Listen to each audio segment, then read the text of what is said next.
জুলুম, মেয়েদের উপর একটা জুলুম। শেষ জামানে হাদিস এসেছে যে আখিরুজ জামানে মেয়েদেরকে ধরা হবে, মানে মেয়েরা ধরা দিবে না, ধরা হবে, ধরা হবে, পেট কেটে ফেলা হবে, এর ভিতরে যা আছে ওকে বের করে ফেলা হবে। স্পষ্ট টাটকা হাদিস। কেউ দলিল চাইলে আমাকে নক করেন, আমি দিব দলিল। কোন সময়ের জন্য অপেক্ষা করছেন? এই সিজারিয়ান এই ট্রেডিশনটা আজকে থেকে 50 বছর আগে ছিল। আপনার দাদিরা কি এইভাবে সন্তান জন্ম দিয়েছে? তাদের 11টা বাচ্চা হইতো, 12টা 15টা বাচ্চা হইতো, আর আমার একটা দুইটাতেই সিজার লাগে। গরু ছাগলের বাচ্চা হয়, আমাদের বাচ্চা হইতে পারে না? সুবহানাল্লাহ, সুবহানাল্লাহ। ইভেন আমার ক্ষেত্রে এমন হয়েছিল। 12 ঘন্টার মধ্যে না করলে আপনার ওয়াইফকে বাঁচানো যাবে না। বললাম ওয়াইফ বাঁচবে, নর্মালি হবে, নর্মালি করবে।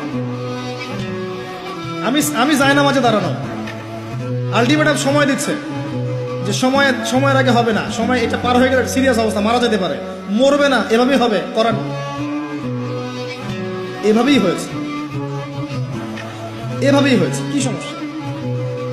মানুষকে ভয় দেখানো হয় না। আমি কথাটা এই জন্য বললাম যে যারা পুরুষ আছেন আপনারা এবং যারা সন্তানের বাবা হচ্ছেন, আপনারা আপনাদের স্ত্রীদের জীবনটাকে এভাবে ধ্বংসের মুখে ঠেলে দিন না, ওদের উপর এত জুলুম করেন না। আল্লাহ পাক প্রাকৃতিক নিয়ম দিয়েছেন, এভাবেই বাচ্চা হবে ইনশাআল্লাহ।